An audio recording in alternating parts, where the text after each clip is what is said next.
Welcome back to the Paddle and Fin Podcast Network. We're brought to you by Yak Gadgets.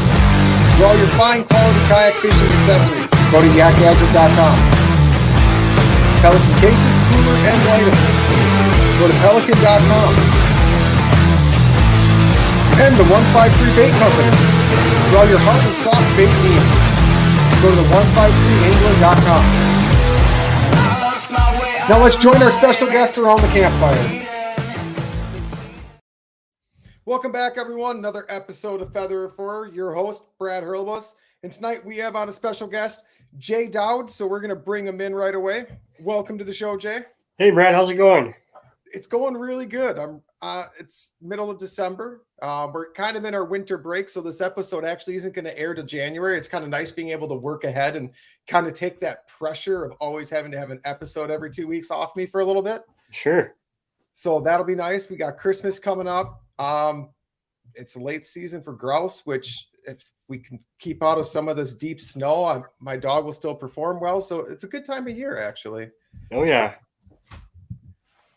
So welcome to the show. I kind of start all my shows a little bit the same way. So with how you started hunting, was it a family tradition? Did you grow up around dogs and birds with hunting with your dad and grandpa? Or were you like me and in your late 20s, you're like, you know what? I want to try to start doing this. Yeah, no, I grew up around it. My grandpa was always a grouse hunter. I always had at least one or two dogs around. So he started dragging me into the woods when I was barely high enough to see over the ferns. That had to have been an experience at that age. I mean, I can't imagine. So before we go too far, because that's going to change the experience. So pointing dogs or flushing dogs? So like pointing dogs. Oh yeah. The first dog we've ever hunted over was a Brittany that my grandpa had. Yep. All right. So that means you were right there in personal with that flush, or at least closer than it would have been with a flushing dog. Yeah. Yep. I mean, I used to follow him around with he got me a BB gun for Christmas one year and let me take that in the woods with him, and I was plinking around and following him around and listening to him yell at the dogs. Well, that's awesome. So did your dad also hunt then, or is it more like was it more time spent with your grandpa then? Most of the time was spent with my grandpa. I never met my real dad. So my grandpa kind of took me under his wings, and he was always there for me. Always took me out, and every weekend even when I was in school, I stayed with him, and we were going hunting. It was hunting season. That's awesome. Just to grow up around those traditions and the birds at such an early age, and all that experience passed down from the generations, right? I mean, I'm sure it kind of helped cut your learning curve, because at a young age, you're already looking at, and you might not even realize it, but you're already seeing productive cover versus unproductive cover and everything else that goes along with that. Yeah. It was kind of ingrained in me before I even really knew what I was looking at. I knew, kind of knew what stuff to look for when I kind of got out and started doing it more on my own. Sure. As far as cover goes, yeah. And for grouse hunters, at least for me, that's been a huge learning curve that I still constantly learning, like different temperature, different seasons, different weird weather and patterns that I haven't experienced, like a really early snowfall in October, and how that can just throw the birds for a loop, and all that experience over the years, just like knowing cover and habitat. And you know what? I recognize this. I saw this 15 years ago. I'm going to go start here instead. I mean, that's all just that knowledge is just amazing when you think about it. And like to have it passed down is just puts you one step farther ahead of having to figure it all out on your own. Yeah. There's a lot to it. It can be intimidating at times for sure. Yeah. I run into that. I mean, I get like, I hunted the UP for the first time this year for grouse. I mean, I live in Wisconsin, never really decided to make the trip, decided to make it this year to explore a new area. And it's daunting when you have no experience in an area. I can look at logging maps, tells me it was cut at this age or this age. I can look between Onyx, the Michigan DNR's got some phenomenal software that's for free as well. And even when you look at all of that, you're like, all right, this should be a good area. You get there and it's nothing like what you visualized on the map. Right. Yeah. Sometimes the maps can throw you for a loop too. It tells you it's one thing, and then you go way out of your way to get there, and it's instead of being a 10-year-old aspen cut, it's a 50-year-old oak stand. So you never really know. It's you can use that stuff, and it does help out a lot. But you still, boots on the ground. There's no substitute for that. I agree. It gives you a starting point, like to point the truck in a certain direction, and then you drive there, and it's like, man, this is some really old pine, which was supposed to be like 9-year-old forest. Right. But I'm over here now, so let's just keep exploring until we find something that's been cut. Yeah, you hit the nail on the head, though. It does point you in the right direction. It'll gives you a good jumping off point. And that's all. I like to explore. So with liking to explore, even if I wind up picking an unproductive area, just cruising around logging roads, I enjoy that. Now, I'd much rather have boots on the ground watching my dog work in a productive cover. Yes. Yeah. But even just to drive around like these big national forests and just like there's a lot of beauty to be seen. Yeah, absolutely. Yeah, that's fun. So where are you? Where do you call home then? I live in Flint, Michigan. Okay. Kind of downstate, not too far downstate, but kind of just below the middle there. Not too many grouse around here. I got to drive a little bit to get into them, but sure. But so you have grouse in Lower Michigan in the northern half, though, correct? Yeah, there's a grouse down here in the southern parts of Michigan too, but it's not the way they used to be. I mean, there's still woodcock and stuff down here, but you got woodcock and pheasants and stuff like that. But for the most part, you're driving north to get into the grouse. I can get into pretty good grouse cover about an hour north of my house. Oh, that's not a bad. I mean, that makes for a good day trip, even a half a day trip. Yeah, I gotta go. For me, I'm in Madison, Wisconsin. I've got to drive to get into hunt cover that I actually is worth hunting, in my opinion. It's about 2.5 hours. If I really want to just go a little farther and go to 3 hours, I'm in really good habitat then. So it makes 3 hours, 6 hours round trip makes for a long day. But if the weather's right and I got nothing else going on, it's still not a terrible drive. Yeah. Once you get in the woods, it makes it all worth it anyway. Exactly. And like you, I have woodcock that come through here. So and that's a favorite little bird of mine to chase. Absolutely. So Michigan's where you call home. The listeners don't know this yet, but I know this. You're a big grouse hunter. You woodcock hunt. We've already mentioned that. So pheasant. So do you chase pheasants a lot as well, or not a lot? Once in Michigan, we don't have the pheasant population that we used to have out here. There's one area of the state that has good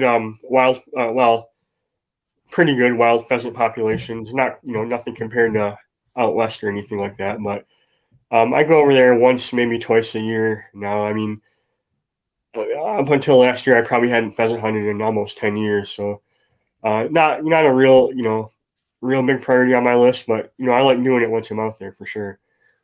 Sure, I get it too. I mean, Wisconsin doesn't have a known wild bird population for pheasants.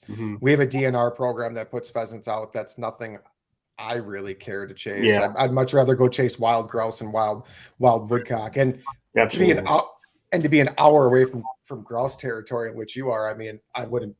My focus would be due north, and my compass wouldn't change. I already know that for a fact. Yeah, when I was a kid, I used to be able to go, right around here. My grandpa, the farm my grandpa grew up on, he'd take me out there after school, and we could hunt grouse, woodcock, wild pheasant, and quail all right in the same spot. But that's been, most of that land's been plowed over long ago, so I haven't been hunting over there in about 20 years. But it used to be decent pheasant or decent grouse and pheasant right down here in this part of the state. But it seems that the trend with the grouse is that they keep on, the boundary for good grouse habitat keeps on getting pushed farther and farther north all the time. Yeah, loss of habitat. I mean, you got more houses coming in, right? At least around here. I mean, you got more houses, more subdivisions. Farming practices have changed where you don't have those big tree lines anymore. That was a big thing for us down here was the the modern farming, taking out all the fence lines and stuff like that. That's what got rid of our pheasants, our quail, and our, you know, a lot of the grouse kind of hang out in that kind of stuff too at the old farm that I used to hunt. Sure. Well, because then you get that tree line, then you get the wider fence lines and everything else. And I wasn't hunting back then, but from what the people I've talked to in Wisconsin, same thing. The change in farming practices really, we lost a lot of that nesting habitat for pheasants, and that's when our wild pheasant population really started to take that decline. Yeah. And nothing against farmers. I want to say that right no, now. absolutely nothing against farmers, but I mean, I support our farmers. Is. I support farmers 100%. They're out there to make a living. It's their land. I have nothing against it. It's just nothing more than it's changed the landscape, which has changed the wild bird habitat. And it's nothing pro or against either, right? Right. Just want to make sure that's thrown out there because I don't have anything against. I don't want this to go like, this guy doesn't like farmers. No, nothing like that. Nothing like that at all. Nothing more than a habitat conversation. So you even had quail back then. Yep. Yeah, we had there was always, 2 or 3, good sized cubbies, and we wouldn't kill very many of them, maybe just 1 or 2 a year.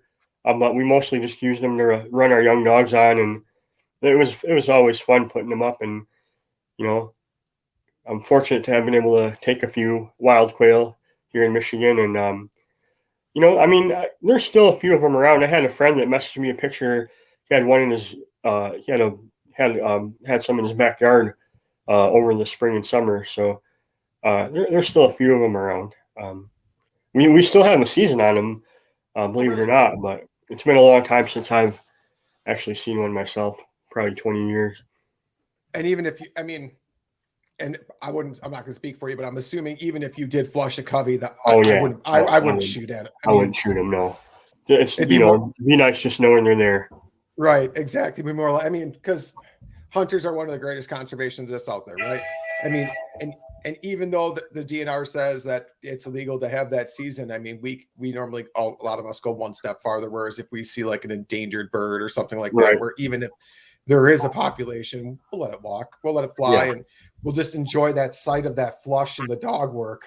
Yep, absolutely. No, that's cool. I didn't know what Michigan had wild quail. Quail is on my bucket list to go out and hunt. I've never actually hunted wild quail. I've never experienced that flush of a covey and that eruption and that excitement of birds going every which direction. Oh yeah, it's a lot of fun. So that's definitely on my list. That'll be when I get another dog. My Griff's 10. To go out west with her now. I'm not sure she's got the hips and the knees to put those kind of miles on in that type of terrain right now.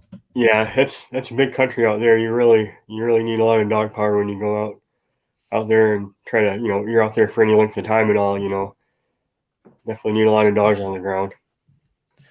And I've talked to a couple people through the show, which has been amazing because it's really broadened like my understanding of like different habitats. And quail's always a fun topic for me to talk with people because I know nothing about it. So I'm just asking question after question after question. And the one thing I have like learned from all of it is they put on some miles. Yeah.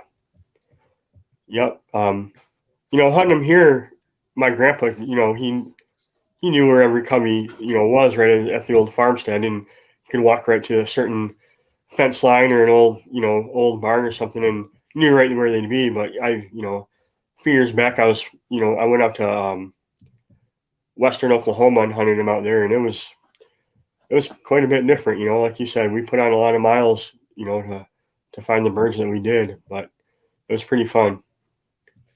Yeah, that's the fun part to me that I've always enjoyed about upland hunting, because you go with your dogs, right? So you're watching your dogs experience a new type of cover, a new type of bird, a new type of habitat, and you're right there with them experiencing this completely different style of hunting. Because us being grouse hunters, we're hunting big woods. We're hunting. It's completely different than those prairies and plains. Yep. Yeah, I first and foremost, I love grouse hunting, over the other bird just because of where I live. But it's really nice getting out west once or twice a year and spend a little bit of time out there. Just, you know, it's something different. You know, it's fun going on. You know, when you hunt a lot, it's always nice experiencing different things. I think that's kind of one of the things I really like doing now is, you know, hunting different species and, you know, different areas and stuff like that. Just kind of break it up a little bit. I completely get that. I mean, that's kind of why I went to the UP. Now, is it real similar to Wisconsin in a lot of ways? Sure, but is it completely different? It's an area I've never even been in. So while the woods don't even look the same, nothing looks the same. I mean, it's all different, and it's the principles all apply, but it's completely different. And that's kind of why I branched out to Michigan. Minnesota is going to be on my list as well to try to get up to the North Woods in Minnesota, like some closer trips. Still focusing on grouse and woodcock because of the age of my pup. But now that I've gotten older and I look at like these different areas and these different opportunities, it's like you got to kind of get out there and chase them a little bit. Otherwise, I feel like you're missing a whole piece of what upland hunting can offer. Yeah, absolutely. And, you know, nowadays with all the, you know, with onX and stuff like that, I mean, it's really helpful, you know, helping you, you know, tell you where to go and stuff like that. You don't have to, you know, go through an outfitter or anything like that anymore. If you want to do it yourself, it helps, you know, the average hunter out as far as that, you know, as you can. It takes a lot of the takes the intimidating factor away from it. For me, anyway, you know, I'm always like, well, once I get out there, where do I go? Like, what maps do I look at? And, you know, it tells you where, you know, the public land is and where you can hunt and all the access points and stuff like that. And it's really a game changer. I agree. I mean, onX is an amazing tool, and as we mentioned earlier, I mean, it's a starting point, right? But with how it links from your phone to your computer, I mean, you can spend hours on your computer looking at maps on bigger screens, multiple screens at that point if you'd even want to, and then, all right, I want to check this area out. You can drop waypoints, access points.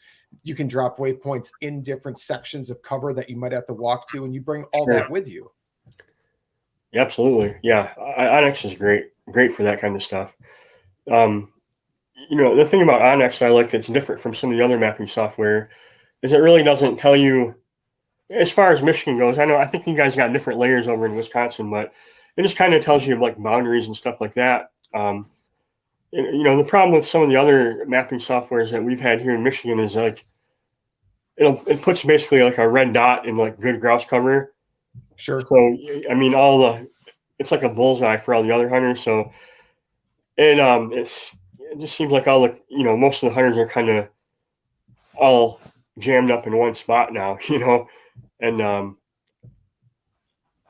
you know, for better or for worse, that's how it is. I mean, it's great as far as, you know, getting people to the cover, but it's, you know, it's kind of, you might have, if you go up there on a Saturday morning, you're going to have to drive from, you know, through a couple of these spots, and you're going to see some people parked where we're hoping there wouldn't be anybody parked. And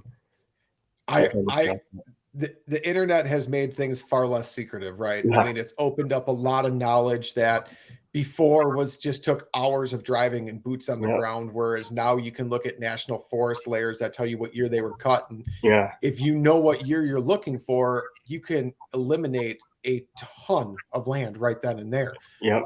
You are right. Wisconsin does have some even more detailed layers than Michigan, which points you in very, like, it takes a lot of guesswork right out. Like if you trust those layers, which I will say sometimes they're accurate, sometimes they're not, just like onX, right? But some of those, when I first saw some of those layers come out, I'm like, holy cow, like I've never seen someone else in that spot, and it just got publicized. I'm like, oh man, like, and it's all public land. It's not my land, right? Right. But if you didn't find it, now you know, like, so I know exactly how you feel there. Like, it's great that it's giving people the tools and the knowledge to get out and chase these birds. But it's also a little piece inside of me selfish that's like, man, I knew about that spot. I didn't want it to get let out there. Right. And, you know, it's still just as hard to shoot a grouse as it was before.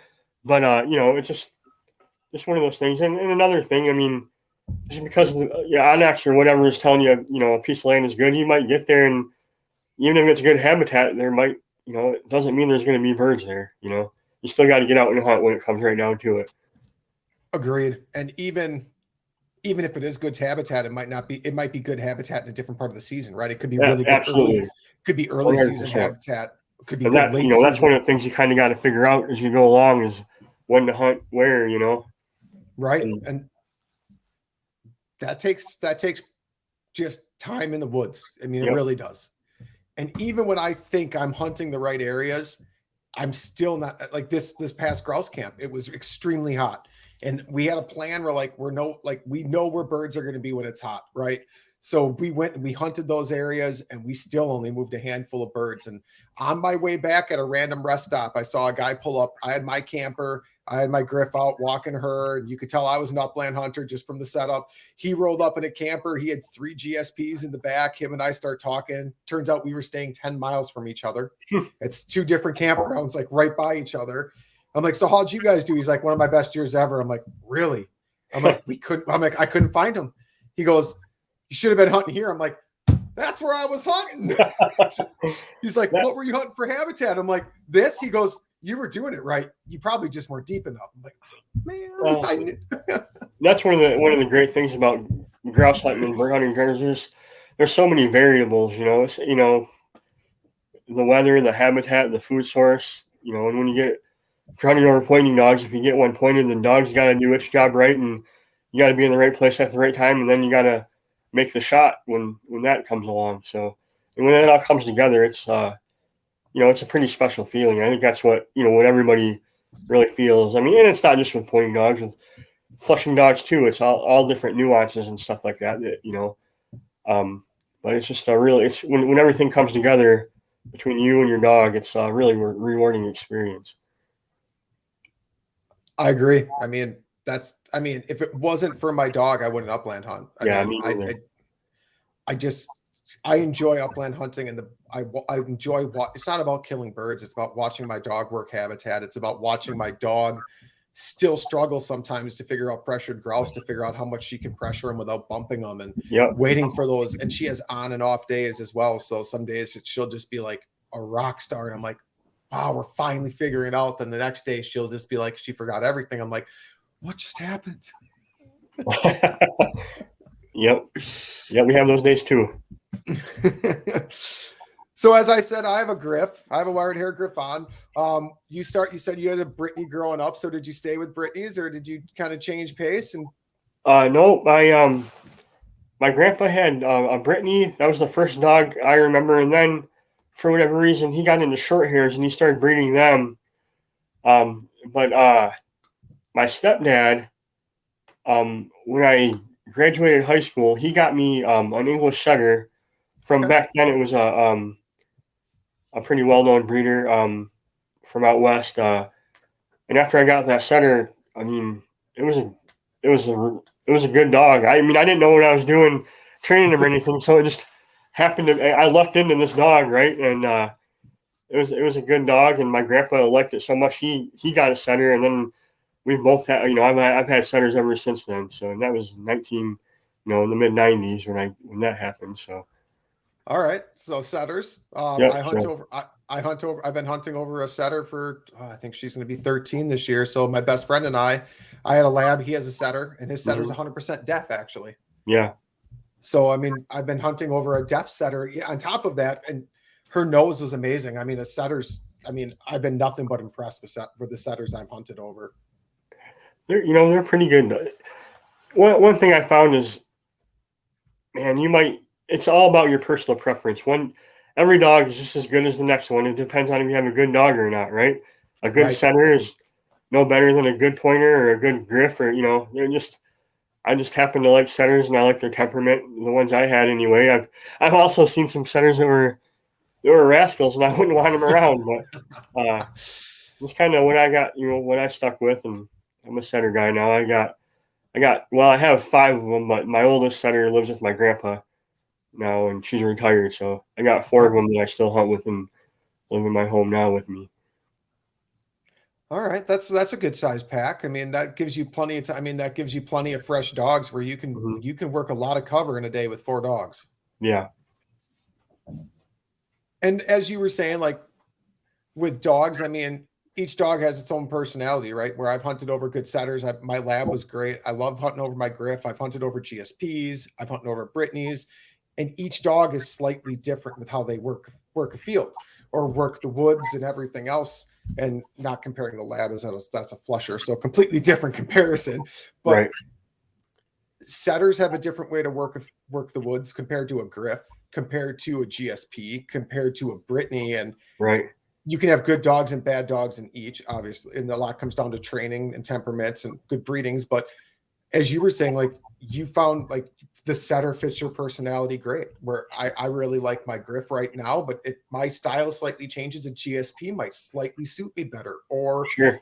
a Brittany. I mean, and that's the cool thing with dogs. Like every dog is unique, but like they kind of have like that breed standards kind of a thing where like they all kind of like do something a similar way, but each dog is unique, and you can really find a breed that really works with your own personality and hunting style. Right. Yep. And much like dogs, I mean, there's different hunting techniques as really as far as grouse hunting with pointing dogs or flushing dogs. I mean, you can do that 100 different ways too and be successful. So it really just depends on how you want to go about it. Right. I mean, I know people that are real technical with how they attack a cover. Like they really break it down and figure like they really think the birds, and they push it a certain way where there's a lot of times I'm like, well, this looks good. We're going to walk a loop. Yeah, that's I've been doing it for quite a while, and that's kind of still where I'm at with it. I don't think about it too much. I know I have different spots that work better at different times of the year than others, but for the most part, I just go until I start finding them. I haven't found a better way to do it. I mean, I can look at maps. I can think I know habitat, but honestly, it's well, let's walk a loop through here. How can I make a trail work through here and cut through back to this logging road or something? I just kind of do big loops and try not I to think double back. that's I mean, there's a lot of people that really that can really sell you that they got it nailed down, and there's a few guys out there that do, but for the most part, all we can do is use our. It's all an educated guess. Every time you walk out there, an educated guess is, for me anyway. I agree. I mean, that's like take that previous knowledge, look at the habitat, and be like, all right, let's try to walk through it this way and see what the dogs find. Right. I mean, I trust my dog 100% because I really believe she knows more than what I do. Yeah. Oh yeah, for sure. And for those people that haven't ever made it out grouse hunting, that haven't actually experienced like what we're talking about, it's completely different than pheasant hunting, and it's its own unique style of hunting, and it can be extremely challenging. Because even when you find the birds, I don't know how aspens and pine trees are just so in love with grouse that they give their lives for them, but they do. Yeah, it's quite a challenge. Every I've been hunting grouse my whole life, and I don't know how many I've shot, but every one I kill it's almost.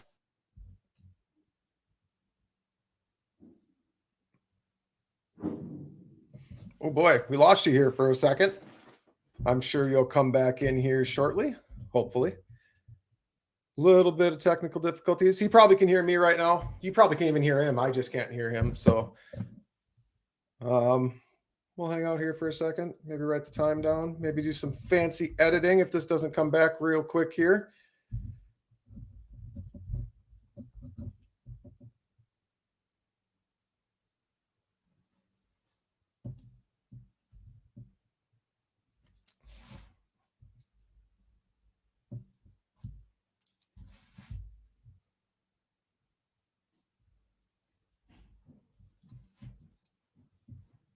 Ooh, we've completely lost him now. So that's all right.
Can you hear me, Brad?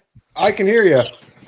Sorry about that. I don't know what's going on. I switched over to my phone here. I don't know what's going on with the computer. That's all right. With the fancy magic of editing, we'll just cut out 3 or 4 minutes here. And that's why I keep a pen and paper and I talk for a minute. I'm like, nope, we're going to edit all this out. So we'll just. Sorry about that. Oh, no, I don't know what's it going happened. on with it. It says I have internet, but it won't. I don't know. I'm not a computer guy, so. Nope, that's all right. It happens. I mean, I just roll with it, man. If I let the little things like this bother me, there's no way I could do this. I just got to try to remember where we left off. What were we talking about? We were talking about dogs, covers, hunting covers specific ways. Yeah. And just kind of following the dogs around. I can work us back in on that. So yeah. All right. Are you good? You're good with the phone? So. I got my fingers crossed. All right. We'll just cut this back in at 33:10. Sure.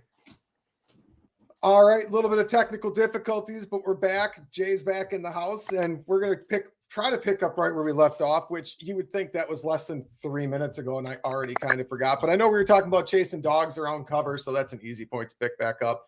But I kind of just follow my dog around, knowing that she knows more than I do, and let her lead me through the cover. I kind of give her a little direction, like if I think we should be hunting swamp edges, I'll keep her towards the swamp edge, or if I think we should be hunting more towards aspen or anything along those lines. But for the most part, I kind of just let her tell me, like, hey, we're going this way. I smell birds. Absolutely.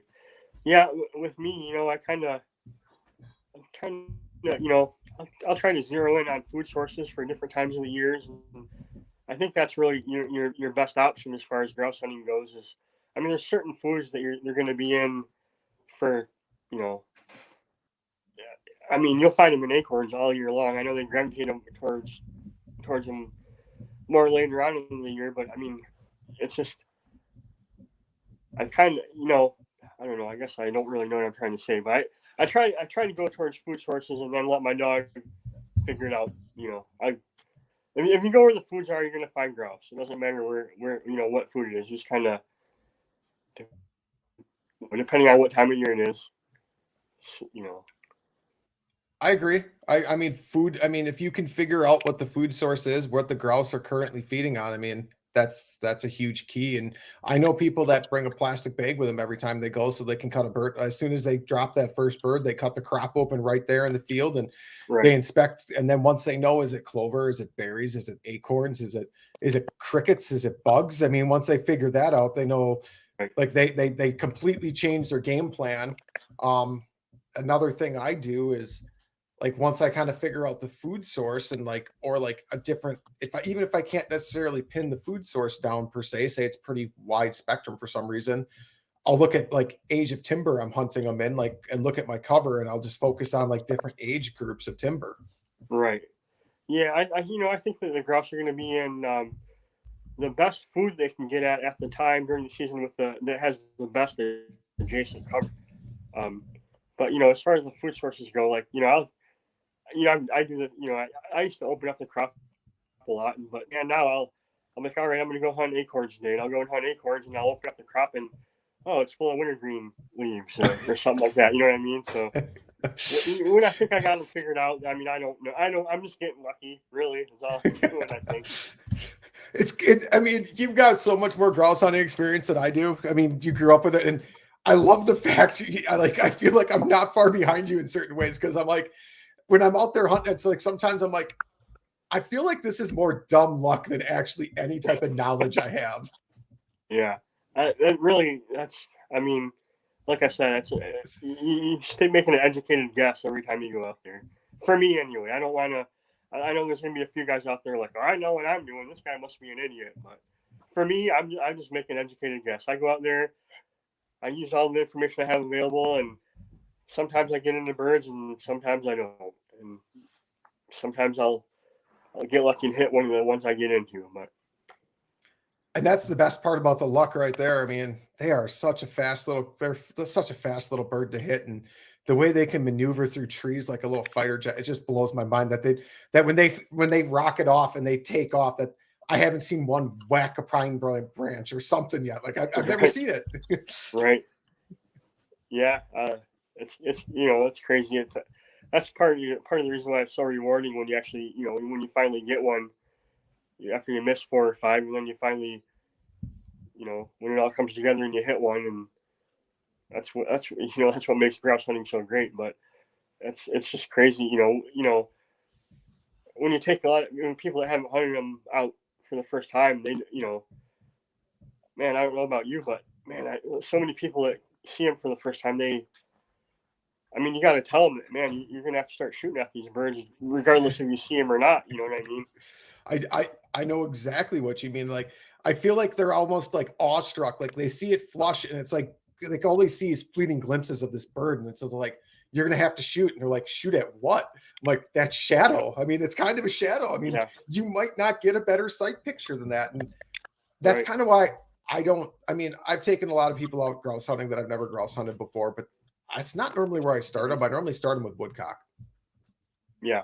I mean, woodcock. Yeah, absolutely. Yeah. Go ahead. No, I mean, I guide. I'm a grouse hunting guide during, the whole regular season, and okay. Man, a lot of people,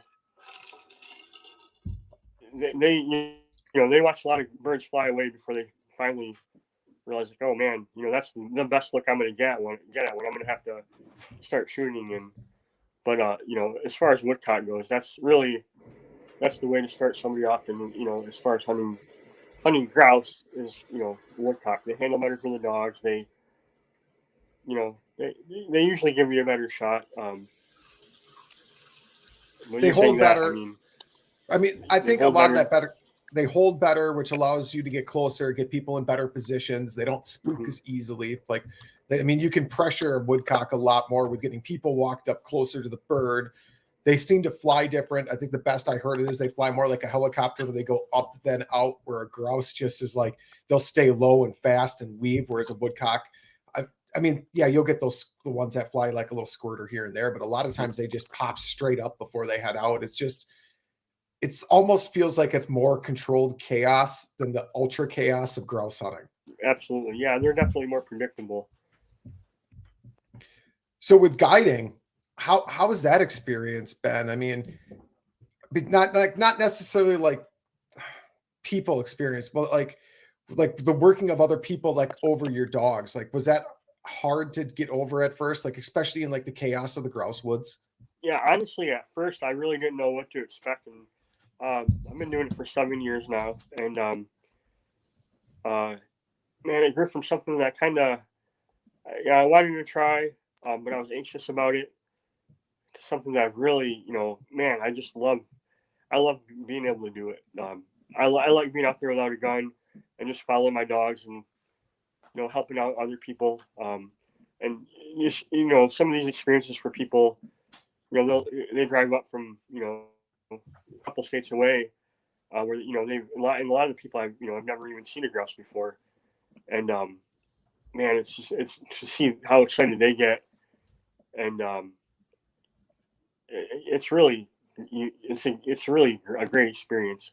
Like I said, when I first got into it, I really I wasn't really sure what to think about it, but the more I got into it, and I've kind of been able to select some of my clients more that I've had are into it for the right reasons. I still get you get a few people that are they figure they're going out with a guy, they're going to be able to shoot a limited grouse in a couple hours. You know what I mean? And those are the guys that you can pick them out right away, right when they walk out of the truck. But for the most part, my clients are just great. They know that they're probably they might not get a bird all day long, but when Sure. they do, a lot of my clients come back for 4 or 5 years now, and just it's really great friendships I've developed over the years doing this, and it's the grouse woods is a great place to bond with people as far as that goes. I agree. There is something like special about the grouse woods, and I've said this on the show before, but when I'm out grouse hunting or woodcock hunting, I'm completely immersed in that moment, right? Like nothing else matters. I'm watching the dogs. I'm watching the woods. Everything just I'm in that moment. Like deer hunting, sitting in a tree stand, I think about everything. Like it's solitude, and that's a great place to reflect. I have nothing wrong with that. Duck hunting is really social for me. I mean, I don't like duck hunting alone because it's a super social thing for me. It's joking around, drinking coffee, like acting like fools in the duck blind. But like but upland hunting is such an immersion experience where it's like that's when I'm out in those grouse hoods, it's me, it's the dog, it's that moment, and it's nothing else. Right, absolutely. It's Eh, man, when the bell, that brief window, when the bell stops and then you're walking in for the flush, there's just that can't be beat, man. There's nothing in the world better for me. I agree, and it's nice to know you're a bell guy. I feel like so many people have gone away from the bell, and man, I just love the sound of a bell. There, I I run beepers and bells. For a while, I was just running the beeper on silent mode only, and just enjoying the silence when I was out there. But an older guy I hunted with recently, he reminded me of the nostalgia of a bell and what it can bring to the woods. So I got my bells back out. Now I run my bells again in most circumstances, and I run a bell with a beeper in point only mode. So I don't have to listen to the beeper all until the dog goes on point. Sure. I don't, it just sounds unnatural in the woods having to hear a beep every minute or two. And I also, as far as a lot of my friends run GPS and stuff like that, I haven't found it necessary for my dogs. But man, it seems like, no offense to people running GPS, but a lot of a GPS is great for the guy that's got the GPS in his hand, but it's not doing the guy that's walking in the woods very much good. You're like, all right, my dog's on point 120 yards to the northwest, So and they spend a lot of time looking at that GPS too. But I like following the bell and then waiting for it to stop, and then I'll hone in on the beeper. Sure. And I don't run the beeper, but I'm kind of similar. Like that's like I run a GPS, but I listen to the bell. And my griff hunts close. Griffs are known to be a close hunting dog in the grouse woods. Sure. That's kind of why I got it, because I was so used to hunting over a flusher. I just loved always being able to see my dog. Like it's what I'm used to. So my griff really doesn't range much more than 60 yards is long for her. That's a really long range for her. And at 60, we know you can't even see her anymore, right? I mean, in the grouse woods at 60, that's I'm really hit that. Like that's far. It really is. Right. But for the most part, she's ranging 40 to 50 yards. And a lot of times I get a lot of good glimpses of her. I can't see her 100% of the time. But if I can't, like, that's kind of like, instead of using the beeper, that's when I'll use the GPS. Like I'll be like, okay, the bell was over here. I'll take a quick look down at it and see like, okay, she's 20 more yards this way. So, and by the time I get like close enough, then I can see like the orange collar on her or something. But I know exactly what you mean. Like I can't just like, I can't stare at my phone and be like, where's my dog? Like Right. that's not what I want. I forgot a bell at a quick weekend trip. I forgot my bell. I forgot my entire dog training bag. All I had was just my regular old like yard collar on me.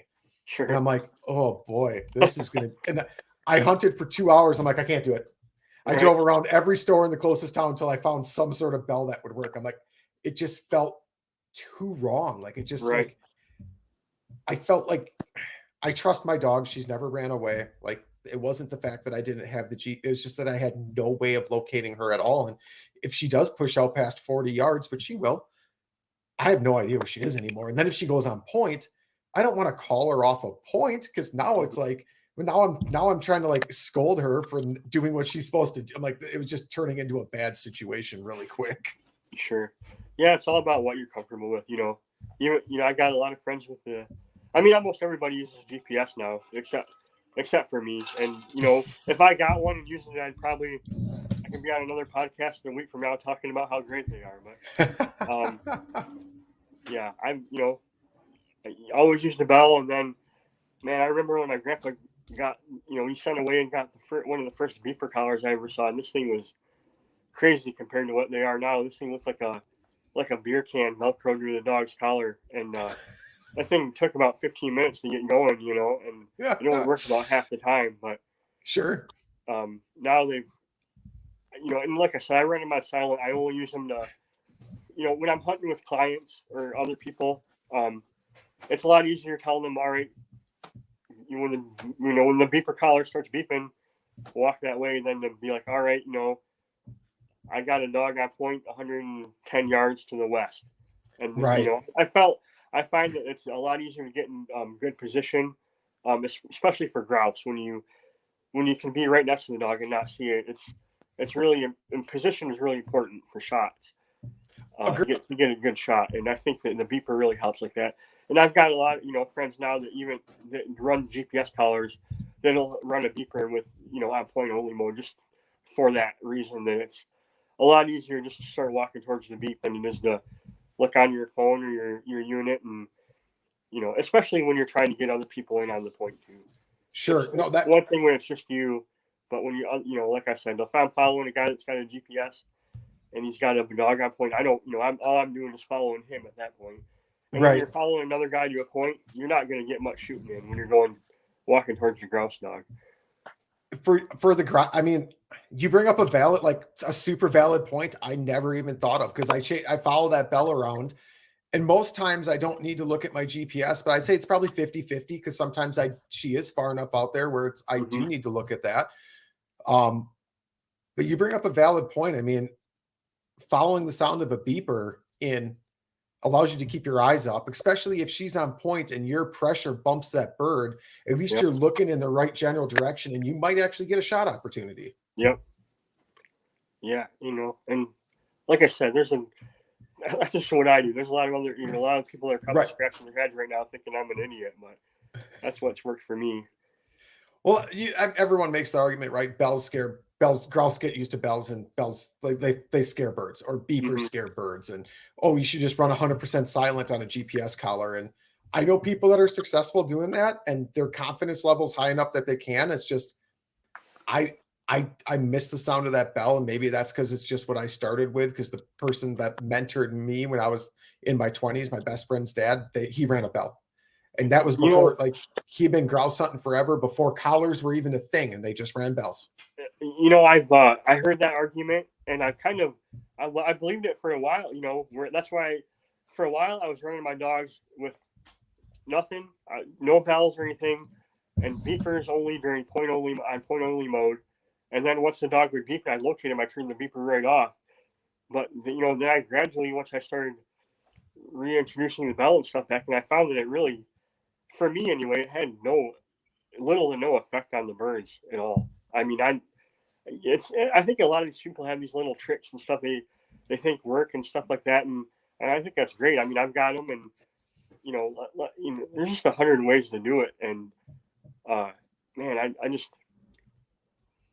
I personally, I don't think it really makes that much of a difference as far as the bell or whatever, underneath the birds. I think it's more important to kind of keep your mouth shut when you're going through the woods than it is, as far as like having the bell going. Sure. Yelling at the dog's probably more Yeah. detrimental than the bell ever will be. And not only is it, make grouse skittish, it's like, man, there's nothing more annoying than walking through the woods and somebody that's talking to you about what you're going to eat for lunch the whole time, when you're walking to a point. It's just, I've never had to experience that because I've never guided different random people, right? And the friends I hunt with, we know what we know what we're doing, and the people Sure. I've introduced have been so excited about going with because they've never thought about hiring a guide, or they can't afford to hire a guide, or it's nothing they've really wanted to pursue other than like a 1 or 2 time thing, like just to experience it. That when the dog's on point, like they're super focused on that, but I can see that though. I can just see some person like just being like so nonchalant, being like, "Oh, I can't wait to get that turkey sandwich when we get back to the truck." As you're walking in on a point. It happens all the time. Yep, they'll talk about the crazy stuff, and you're walking in, and the dog's on point right over here, and they're talking about what cartoons they watched yesterday. That's amazing, and maybe that's their way to process all the excitement. I don't know. Sure. But yeah, I mean, I guess like I said though earlier, like when I'm in the grouse woods, I'm just focused in that moment, and that's me. And I think that's kind of like the people I surround myself with, though, who have a really similar style to me. And the reason that we do this is really similar. Yeah. And maybe that's why I don't experience that very much, because I'm surrounded, because I don't guide, I don't take clients out. I just take friends out, and I take like acquaintances I've met either through online resources or through like a friend of a friend that wants to try it. And we're all really similar. So that's probably why I haven't experienced the random thoughts walking into a grouse point. Yeah, absolutely. I mean, you never know what's running through somebody's brain, but for the most part, it's great. But there's some people out there that just like to talk. Sure. And, if you know me in real life, I'm a pretty quiet guy. And until you get me talking about bird hunting and put a grip in my hand, then you can't shut me up. But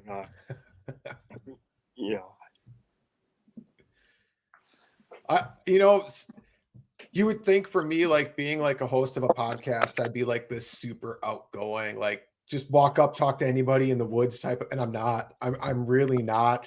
I stumbled into this because I was a co-host way back on like some of the live shows. It was over a year ago now. They're like, hey, a lot of people like the episodes, do your own thing. I'm like, right. What? Like, you want me? Like, no, I don't. Like, I can't do this by myself. Like, and it's actually really made me grow and like just randomly reach out and like I never probably would have reached out to you before and been like, hey, let's talk about birds. Let's like birds, dogs. Like, it's easy to talk about. It really is when you love it so much.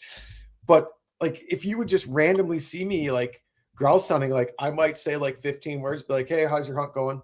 Yeah, good deal. Like, good looking dogs, and like I'm gonna keep going on my way. Like, I'm not gonna be like, hey, let's hunt together. No, that's never gonna come up. I mean, I can definitely relate to that. 100%, yeah. Even staying at campgrounds, I've talked to like other grouse hunters, and we'll talk real briefly, and it kind of ends after just a quick brief conversation. And it's not like I'm trying to be secretive. I'm just not actually that outgoing of a person. Yeah. Well, yeah. I made the comment before where I love talking to other grouse hunters, but not during grouse season. I don't want to, if I'm out having a bad morning, I don't want somebody to come along and be like, oh yeah, I just limited out in a half hour. How having a good day? Good for you. Me too. All right, yeah. Good luck, buddy. Right, exactly. How are you doing? Oh, we've had 15 points and we've got 5 birds down. Oh, great. I've got 3 points and I haven't taken a shot yet. Wonderful. Yeah. Because I'm never on the other side of that conversation. Well, I think only maybe a couple of times I have been, but never like where it's like people are like, really? You're doing that good? I've never been that guy before. Well, for the most part, from my experiences, it doesn't matter how good you tell them you're doing. If you talk to somebody else, they're gonna figure out a way to turn it so they're doing better than than you did. So it's I just assume keep it to a a kind of a good luck kind of a thing. And I Keep on. keep, and that's kind of what I do. I mean, at most I'm like, hey, how the dog's doing? Like most of my questions are dog related. When I randomly see something, like, how the dog's hunting today? She's not having a great day. Or I mean, and I'll be honest about it. Be like, she's not on her game today, but we're still out here having fun. Yep. And that's the way. I mean, that's the way it is with most of the hunters. Now, every once in a while you'll run into a guy like that just just wants to talk about everything. You know what I mean? Sit down and talk about his day and your day, and you don't know the guy from Adam, but he wants to tell you that he shot 80 grouse last year and this and that and another thing. And those are the guys that really make me want to kind of like crawl underneath the table when the conversation gets going. But for the most part, people I talk to, it's well, all right, well, good luck and that right. Kind of stuff. But and like with like the people I hunt with, I mean, it's kind of funny. We do a grouse camp every year where we camp and stuff like that, and we'll recap the day. But most of our conversation literally has nothing to do with grouse hunting anymore. Like in the grouse woods, yeah. Right after, like driving to a spot, driving away from a spot, or like driving to a spot, we're talking about different covers. Like, do we want to hunt here? We'll hunt there, looking at maps still, like trying to figure out what we want to do. And then we hunt it.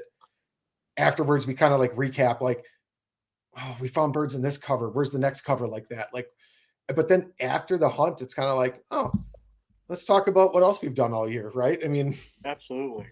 Yeah, I have a grouse camp that the last few years I've been coming up to Wisconsin hunting with some of my friends and kind of rotates, but man, it's like you got to have that off switch, You can't be all grouse all the time. No matter how hardcore you try to portray yourself, you can't be, you got to have that off switch, especially at a camp when you're with other like-minded people, and everybody loves to hunt, but you got to talk about your kids and your family and cartoons and cheeseburgers for some of the time you're out there, right?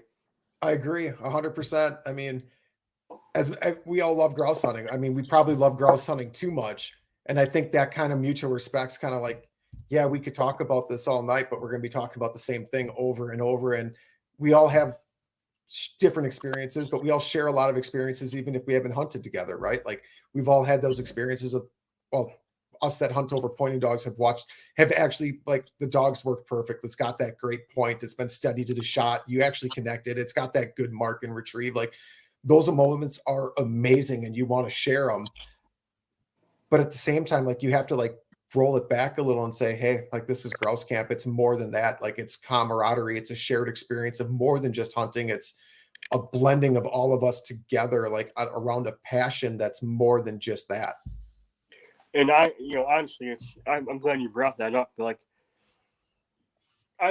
throughout the season with my guiding and my other things, I have, a few different grouse camps I'm fortunate to go to, and honestly, that's one of my favorite aspects about this thing is just sitting around the campfire when you get done hunting and talking about this kind of stuff with your friends, or not talking about grouse hunting, just being there, but still kind of immersed in the whole thing.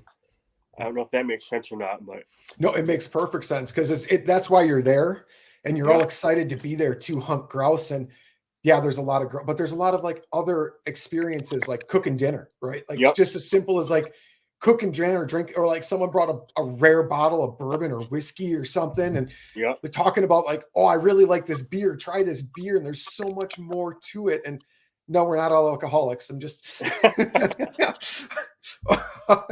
but there's so much more to that experience, and really that's kind of what I try to like my show be about. It's like, it's try to like be that same experience of, we're going to talk birds, we're going to talk like what's your favorite dish, even at grouse camp, and we didn't get there, but it's like the whole, like, it's like I try to make my show kind of replicate that experience of what we all feel like sitting around a fire after a hunt, just like recapping, like going back over like how our seasons have kind of been, but like just like our life in general, because that's really what it is.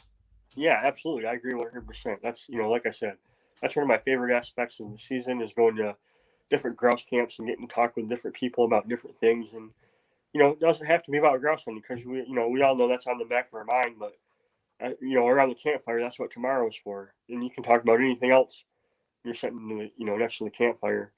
And it's great. But as far as my favorite dish goes, though, to bring that up, man, we got a pretty good macaroni and cheese dish that comes after our grouse camp. And man, I give you credit because I do a smoked macaroni and cheese like around the holidays, and my kitchen is a disaster every time I'm done because I mean it's 100% from scratch with heavy cream and everything else. Like it's a long process. I couldn't imagine doing that at grouse camp, so I give you guys credits for that. My wife actually makes this macaroni and cheese ahead of time, and I bring it in, and then one of my other friends, he makes this chili out of whatever elk or deer he shoots that year, and we combine the two. And well, the first night we have the macaroni and cheese, and the second night we have the chili, and then the consecutive nights we have what we call a chili mac, which is the macaroni and cheese mixed with the chili.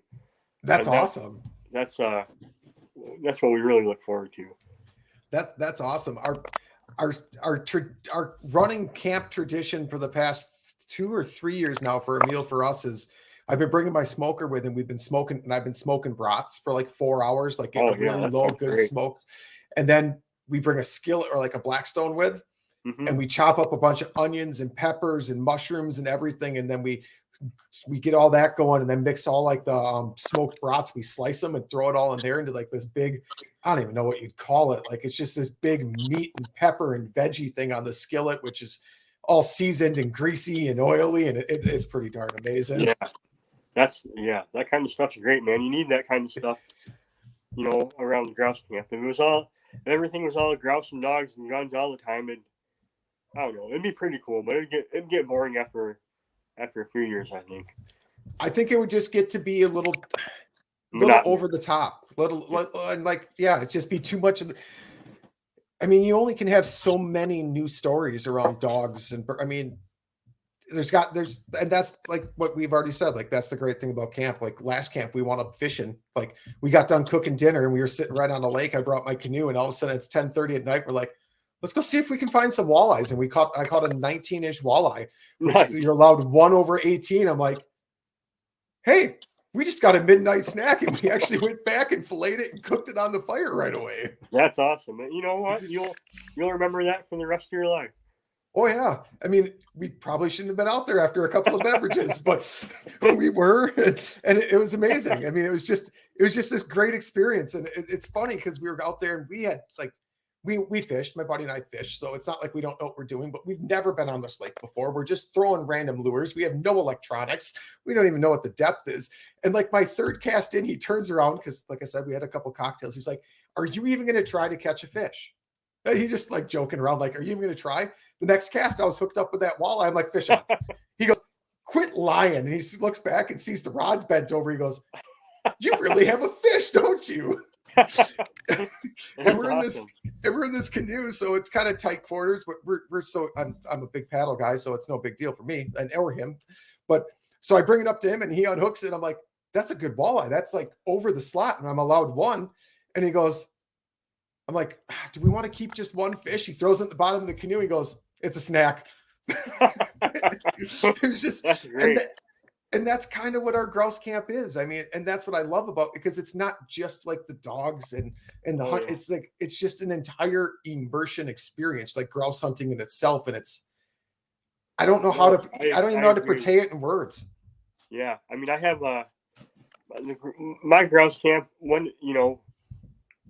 we've had it for about 7 years now, and I could throw a couple of guys under the bus with some stories, but man, it's the stories that, that's what we talk about the next year at camp is what this asshole did when he was drunk, in the sauna at night, rather than, there's always the birds and the dogs and stuff like that. But it's cool to be able to introduce a couple other elements to the whole experience, Right. And we touched slight, but I mean, cooking is a huge experience part of it too. Yeah. Like cooking your shared meals, sitting around the campfire. And then, like you said, you've had 7 years. We are on our 12th year, but my buddy and I doing that camp, and all those, like, as you're sitting around cooking dinner, like, and that's the best part. Like, it's the shared experiences and memories, and all of a sudden you randomly remember something from like year 5. Like, do you remember when this happened? And it was hilarious at the time. You kind of forgot about it, and all of a sudden it's like just as funny as when it happened.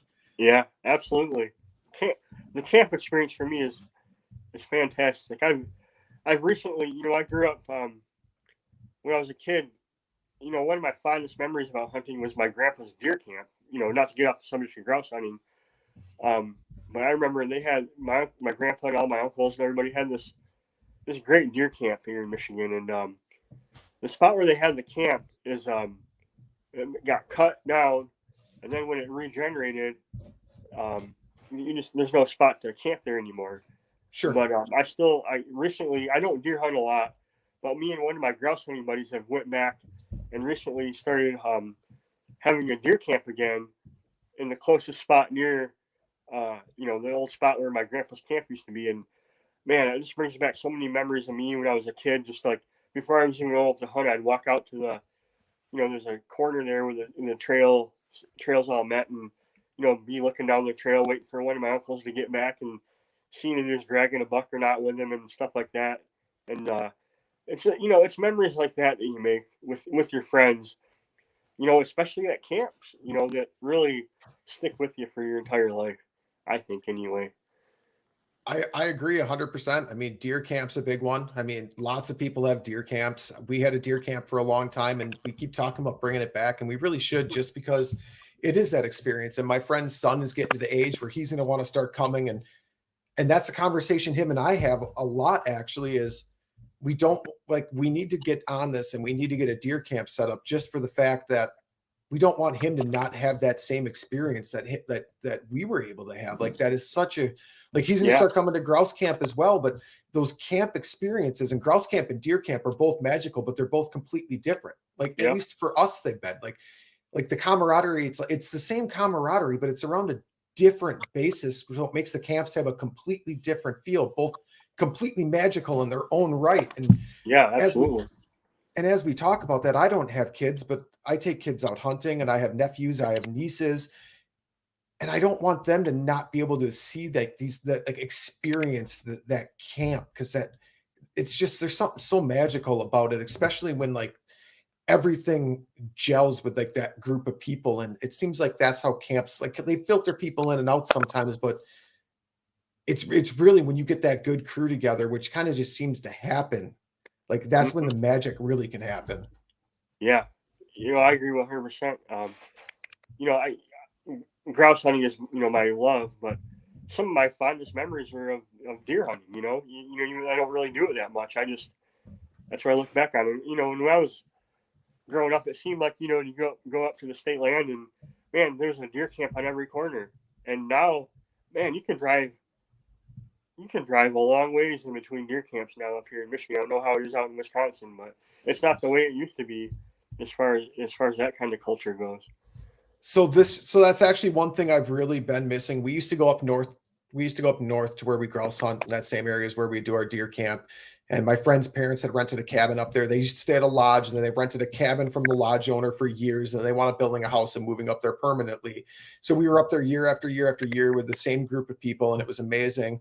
Things kind of changed. My friend's dad passed away. I got married. My father-in-law and my nieces all hunt on some private land down here. So that's kind of like changed things. But over the past few years, I'm like, I really miss that camp experience. And I actually had 3 friends come up and stay with me this year at my house. And it wasn't really deer camp, but it was, right? Because we were up here for deer hunting, and it was at my house. I didn't go anywhere, but we cooked dinner every night. We hung out, we talked, we laughed. And that's really what camp is. I mean, when we're all up there to deer hunt, but it's that experience after the hunt or in the morning, getting ready, like joking around. Like, my buddy and I have always woke up at 4:44 as Escanaba in the moonlight is a little thing towards that, is a little thing, like, because that's the magic time to wake up. And they looked at me, they're like, why are you waking up at 4:44? I'm like, y'all need to get your priorities straight and watch some more movies. Yeah. You mentioned that. It's one of a friend of mine, our tradition we recently started is on the night before deer camp, or opening day of deer camp, we watch Escanaba in the moonlight. That's hilarious. And it's those funny little traditions that spawn that really make it even like make it so you really look forward to going to camp. Yeah, absolutely. But to actually answer your question, I see a lot of deer hunters around my area. I don't see a lot of people doing deer camp. I haven't been up north now in a few years, but I know when we started to kind of taper out, like the lodge wasn't having as many people as it used to. That's where my buddy grew up with his fathers from the 70s hunting through that lodge.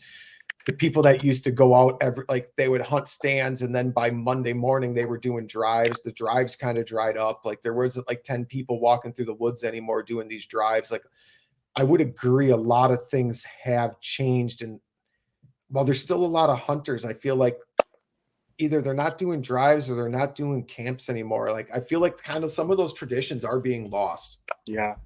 Here in Michigan, the geography is a little bit different than I've experienced out in Wisconsin or Minnesota or anything. But so in Michigan, if you're not familiar with the state, up north, north of, the northern lower in the UP, that's all the, your wooded area, and your forests and stuff like that. The southern part of the state is all your agriculture. And when I was growing up, everybody was deer hunting up in the, the north woods, and that's just where you deer hunted. But now, if you want to get a big buck, everybody knows you got to go down and hunt agriculture in southern Michigan. And I think that's kind of where our culture took a turn. Is nobody's going. There's still a lot of people going north. Don't get me wrong, but a lot of people are just staying down home. Down here, but going to their uncle's farm or something like that, and they got a lot better chance of getting a lot bigger buck and seeing a lot more deer. And that's another thing. There's just a lot more deer now than there used to be. You don't have to drive anywhere to go find them. I and that it's the same in Wisconsin too, because that's actually been a revolving point of our conversation to restart deer camp. Are we going there to shoot deer, or are we going there for camp? Because we have a much better chance of shooting a deer down here where we live. And that's exactly it too. Yeah. I mean, there's so many different factors that play into that, from deer population to even like in those big woods, scent control is huge because there isn't a lot of people. There isn't a lot of scent intrusion or that, whereas down here in the farmland, even the public adjacent to farmland, there's a lot more people. There's a lot more wood burners. There's a lot more just scents all the way around, where it's easier to see more. I truly think it's easier to see more deer just because you don't have to be as conscious of like your scent and everything else. Right. They're just more variables. Right. You're hunting deer that people push around rather than deer that you have to use your own stealth and woodcraft to get and even see. Right. And then I feel like because of that, the deer can take more pressure in these southern areas before they completely go into nocturnal lockdown patterns, where I feel like in those big woods of the north where they don't have a lot of people other than the random grouse hunters walking through occasionally, like I really feel like that pressure of opening morning and all those people in the woods just instantly shifts the patterns of those deer up there. Oh yeah. I mean, my grandpa, he always used to hunt. Man, his favorite time of the day would be like around lunchtime when everybody else was getting up to go go back and get lunch. He'd wait there right until that's how he get his buck every year. Now, it's embarrassing for me. I'll hunt up there for a couple days and go home without a deer. My wife would be like, "Well, how do you do?" I'm like, "Well, I saw one or two." I'm like, "Oh, my buddy, my brother shot a 12-point in his backyard, on opening morning." And I'm like, "Well, man, I don't know what to tell you about that." It's completely different. So it's funny that it's real similar in Michigan though, too. I mean, it's just that agriculture versus the North woods, and there's just bigger deer when they can feed on corn and alfalfa and hay all day long, right? Absolutely. They're not chewing on pine browse. And now if you have a bumper acorn crop, you can get some good sized buck up there. But for the most part, they're chewing on pine browse. Yeah. They're just scraping by. Yeah. Right. So it's real interesting that Michigan's kind of seen that same thing where people have stopped and like you said, people still go up north, but I feel like you are right in the fact that people are staying farther south and focusing on those, either trying to get permission hunting friends' land or public land down south rather than making that drive up north. Yeah, I mean, if you're really serious about getting a big buck, it'd be foolish to drive up north and hunt in the big woods. I mean, when you can, I mean, most times you're hunting down south, you're hunting these deer where people know where they're at. They know, right, for the most part, where they're, and they have a lot better food. So they got better, better. I mean, it's if you want a big buck. But if you want, the whole camp experience, which I like, and it seems like you like, I mean, I just like going up north and hunting the big woods. And that's exactly what we're trying to figure out, because we miss that camp experience. But we want to make sure like the young, like Steve's son and the young, like the inexperienced people actually have a good opportunity to shoot a deer. Because if you sit up, like I can go up and I can enjoy it just because of the camp, right? Because I enjoy camp so much. But I've shot deer, I've seen deer. Right. For a new hunter, if they're up there because they want to experience deer hunting and aren't necessarily mature enough in their hunting yet to realize how special you camp keep really is. Sure. You got to keep them interested. And that's where we keep rolling back and forth. We're like, do we really want to subject him to sitting in the woods up there and barely seeing deer? Or do we bring him out down here? So that's why we're going to start with grouse camp. Yeah, I guess it's kind of like hunting, bringing a young hunter in on woodcock or grouse, Mm-hmm. The nice thing, and that's where our conversations led, is the nice thing is like with grouse and woodcock is even if you're not seeing birds, you get to watch the dogs. And the dogs, I mean, especially like younger kids I've taken out, or even like after college age kids that I've taken out, like they've all just been like the dog, like they're just so amazed by watching the dog work. And thankfully, I've found birds every time I've taken people out. I've taken them to what I've known would to be relatively productive covers that I'm willing to let go at the same time, because you don't know if they're going to come back to them or not. So you have to be willing to let go of some of these special places, but you want to take them to a place where that's going to be somewhat productive. So thankfully, they have had an opportunity at birds, but even if they didn't, like at the end of the day, when we're talking, the only thing they're talking about most of the time is the dogs. Yeah. Well, the dogs are really the stars of the show, Like you've already said, and I feel the same way that I wouldn't have any interest in going out there and hunting birds if it wasn't for the dogs. I mean, I'd be hunting something else, Agreed, 100%. And it's those dogs that are why I have such an interest too, because the occasion when I do decide to like, oh, let's go jump in a tree stand for archery hunting, which I didn't even do it all this year, because every time I do it, I feel guilty because my dog is sitting at home. And I'm like, I could be running my dog, and my dog loves this more than I even do, because that's what she loves it. Like she loves to run those woods and find those birds. And it's like, I can't sit in this tree. I can't do this. Like during the gun season, it's easy because I don't want her out in that craziness anyway. So to me, that's asking for disaster. But it's like for during archery, like that's prime time grouse hunting. Like there's no way. I can't. No, I've completely given up archery hunting because I feel guilty because I just love it's the dog. Yeah, absolutely. Yeah, I agree with you. I mean, I used to bow hunt a little bit when I was younger, but for the most part, I quit real quick when I really started getting into the dog, bird hunting with dogs. It's a weird feeling to be sitting in a tree knowing you could be like watching woods thinking, I could be walking through these right now, look with my dog. And you know what? I'd much rather be with my dog than by myself. Yeah. Yeah. And it's really similar though. I mean, all that hunting in itself, it's really, you can, when you're sitting up in a tree stand, you hear that first like branch crack and you're like, oh, there's a deer coming in. And that excitement to when your dog starts to slow down and it's starting to work a bird. It's that anticipation of what's it going to be? Where's it going to come out at? Am I going to get a shot?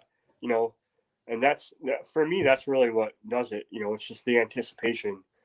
After the anticipation, there's not really much left, Right. And that's exactly it. I mean, it is that anticipation, like when your heart starts to get racing, because it's like, oh, like especially like when you said like your dog starts to slow down, or like we can like when you hunt over your dog long enough, you can start to read your dogs, and all dog owners know when their dogs are starting to get birdie. I've seen people ask that question before, like, how do you know when your dog's getting birdie? just watch your dog. Your dog's going to tell you to be on. If you can see your dog, you're going to know, like your dog's demeanor is going to change, and it gets birdie enough. You're going to notice it right away. Like when your dog starts to get birdie, it's like, all right, this is gonna, I hope it's not a rabbit. That's my first thought. I hope it's not a rabbit. And then once I figure out, like, because I can now tell the difference when she's on a rabbit compared to a bird. Sure. She's always more excited on a rabbit, because I don't know what it is with her. She'd rather chase fur.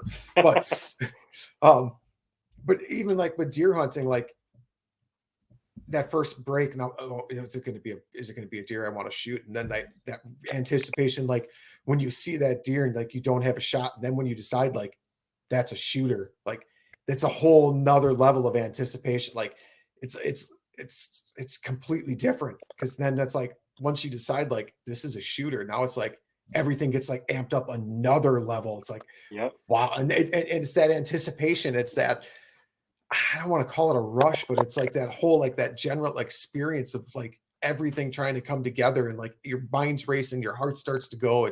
It's just something that you can't describe. Yeah. And I agree 100%. And the same thing still happens to me with grouse. Like I can shoot sporty clays and woodcock and pheasants and everything else. And, when a grouse goes up, I couldn't tell you what happened. I can't tell you where my mind's at. Like if somebody asked me like, oh, how do you get that? I can't remember how I shot that grouse. You know what I mean? Right. It's like, I can't remember. If you asked me about the last 10 grouse I shot, I couldn't remember what they looked like in between the time the dog pointed them and the time that, I picked them up and looked at them after the dog retrieved them. You know what I mean? It's just, I know exactly what you mean. And that's why I'm happy I don't hunt in any areas because spruce, we can't hunt spruce in Wisconsin, but we do have spruce in the northwest corner. Mm-hmm. I don't think I could hunt around there. If there's a commingled habitat of grouse and spruce, I couldn't do it. Because when that grouse flies, like I agree. Like my mind, like maybe subconsciously I recognize that it's a grouse because I've seen enough go to flight. But in that moment, I would really be scared that I'd be like not being able to tell the difference between like a ruffed and a spruce. I mean, if you're a grouse hunter, it's a reflex. It's a natural reflex. But we have up in the UP we have spruce grouse, and I have had my dogs point a couple of them, and luckily, I didn't shoot at them or anything like that. But it's I can see how, it's like, man, you're just, when that dog's on point, your brain's only thinking one thing. It's like, how are you going to get the shot? How are you going to get the shot? And then when it happens, you know what I mean? You identify the bird, but it's so instinctive. It's so reactionary, and it happens so fast. For those that haven't grouse hunted, I can't describe how fast things play out when a grouse, because it's nothing like what you see pheasant hunting, like where the pheasant takes off and like you get this great look at it over a grand field of whatever you're in, right? It's not like that. Like you see, I don't know, other than like you see shadows between trees. Yeah. It's very rare. It's very rare I get one that flies down a logging road. Yeah. You just don't have time to think. It's all instinct and reaction, and that's what. I mean, there's been a few times where I've taken a few clients out, and man, I had this girl one time, and she was with a bigger company, and they all got outfitted with brand new Browning Satoris, and she had this. They gave her this brand new Browning Satori 12 gauge. It was like a huge gun. Like it would have fit me. And there's this little young, I say girl, she was a woman, but she was very small. And my dog, when I pointed, this grouse got up, and the first shot she fired was from the hip. And then she mounted the gun and shot, and I watched this grouse fall. And she was like, "Oh, I got one." And man, that was the first grouse that she ever shot at. You know what I mean? Wow. But I have to tell her, I'm like, man, it's you're very fortunate. You know what I mean? Good, good for you. You got lucky. And then I don't think she ever even shot at another grouse the whole rest of the trip. But sometimes you get lucky. But for the most part, you do a lot of missing, and I agree. And it's funny too, because people, like, my favorite shotgun is I have a older 20 gauge Satori with 24-inch barrels, an older Nice. Upland. It's really One light. of the old grounding upland specials. Yep. Yep. And I love it. I love that gun with the 24-inch barrels. And people are like, but those don't swing. I'm like, you ain't swinging on grouse. Because if you swing on grouse, you're going to bounce off a tree and you're never going to complete your swing. Yeah, I mean, that's another thing. When I was a kid, my grandpa always like, well, you want the shortest gun you can get. Now everybody's talking more about balance and everything like that. And, I can see that. But so I traded in or sold off a lot of my shorter guns, and I got a little bit longer guns now. But man, it doesn't, for grouse hunting, it doesn't make a difference. When you got time to think about your shot, it does make a difference. But for grouse hunting, I don't think it makes a difference at all. You're not swinging through anything. You're just shooting. I agree 100%. If anything, the only thing I would rather have a shorter gun that fit me perfectly, because it's all about your mount to me with grouse hunting. Because if you're not mounting your gun right, you're not pointing where you're shooting because you're not swinging. You don't have time to get. What it all boils down to with grouse hunting is your timing, and that plays into your mount. You get to know your gun. You get to know you're bringing up your cheek, shoulder. Safety, cheek, shoulder, pull the trigger, and that's all. It's all about timing. If you want to be somewhat consistent with a grouse shot. And there's a lot of guys out there that I know they're really good grouse shots, and they make me look like I'm an idiot. I'm a very streaky shooter. Sometimes I can shoot. I'll shoot 5 birds in a row, and I'll feel like I'm the king of the world. Then I'll miss the next 10. And sure, but I think that's pretty common. But I miss probably 90% of the grouse I shoot at. That's for sure. I am probably too selective on shots. I do let a lot of birds pass that I feel like are slightly out of range because I don't want to wound one. I don't want one to sail off and then my dog doesn't find I think that I feel. And even if I think it's right, and even if I think some of them when I first started shooting, I probably wounded some of those birds and totally thought they were a clean miss just because they carry so much momentum. And it's really hard to tell the difference between a grouse that's sailing and a grouse that's just flying away. Because after they get that huge thunderous flush and they get some speed up, a lot of times they'll glide. Yeah, they'll carry shot. Yeah. One of my, I like vintage American shotguns. That's kind of my thing. And I really like Parker shotguns. I don't have a big clutch or anything. I can't afford to be that guy, but I have a couple nice guns that I like a lot. And one of these guns I always wanted was a Parker Reproduction 28 gauge, and I got one, and I shot it really well at clays. And I took it out bird hunting, and man, I was shooting these grouse, and I didn't have any indication that I shot them. And then 50, 100 yards down the trail, my dog would go on point, and it'd be this grouse that I just shot. And to be there stone dead, I'm like, man, so that got me thinking, man, what about all the grouse I hit that I didn't find, Right. So then I moved back up to, 20 gauge and 16 gauge is what I shoot mostly now. But, like you said, it's just a horrible feeling if you leave something in the woods like that. I mean, I agree. I get as torn up about losing a grouse or a woodcock as I do if I make a bad shot or I've made a bad shot on a deer, I think twice with a bow where I tracked it and couldn't find it. And honestly, I am just as torn up about a deer as I am when I know I watched a grouse fall or a woodcock fall. And for some reason, we just can't find it. And I get just as torn up about it. Absolutely. Losing a bird it just sucks. And it's unfortunately it is a part of hunting. Having more dogs on the ground always helps, right? Having a dog that hunts dead really well always helps. Yeah, that's another reason why I could never, I couldn't fathom hunting without a dog is because it happens there's so many birds, even on a normal day,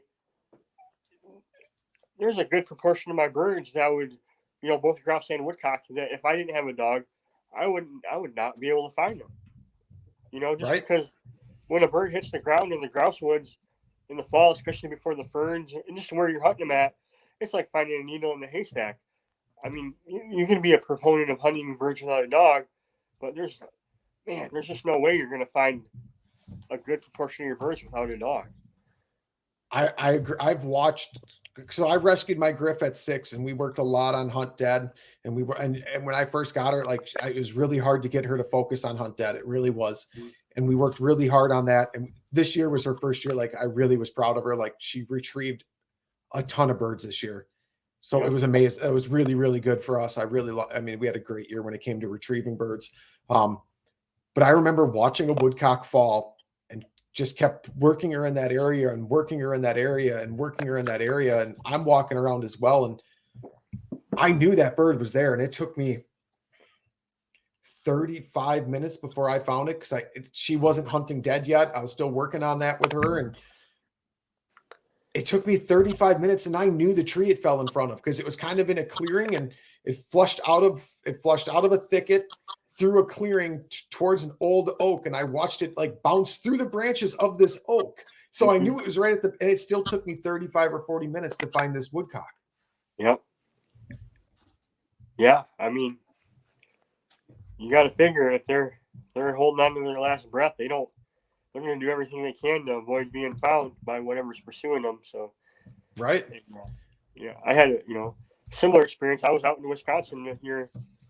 Oh shoot, just last month, and it was getting towards the end of the day, and me and my buddy that weren't familiar with the area went in, and we just had 2 of my pups down, and we got into a bunch of grouse, and I shot one and I knocked it down and went over to find it and couldn't find it, and then I put up another bird that I thought was it. Turned out to be another bird, and I got that too. And I had 2 birds down without it. When it was getting dark with 2 puppies on the ground, I couldn't find either of them.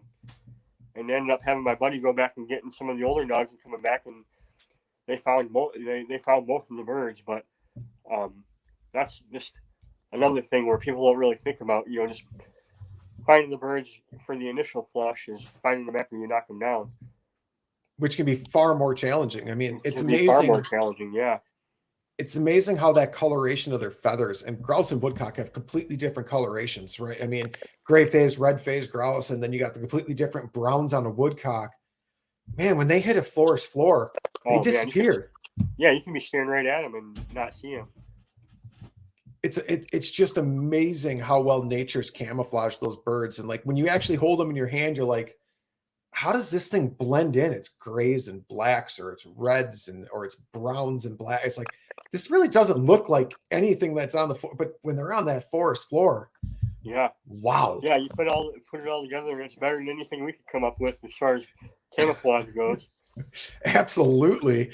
I feel like more camouflage manufacturers should look at like bird coloring when they're looking at trying to hide things. Yeah, maybe I should start deer hunting in a grouse suit. There you go. Right now I'm picturing like a grouse colored big bird suit. Hey, at least we give everybody something to talk about at camp, right?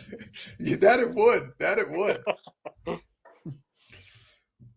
Well, I really appreciate you coming on. It's been a really fun show. It's been a great talking about like grouse camp and the dogs and the birds and like just the woods and that experience in general. So I'll give these last couple minutes to you. If there's anybody you want to thank, if you want to like let anybody know how to follow you on social media or anything like that.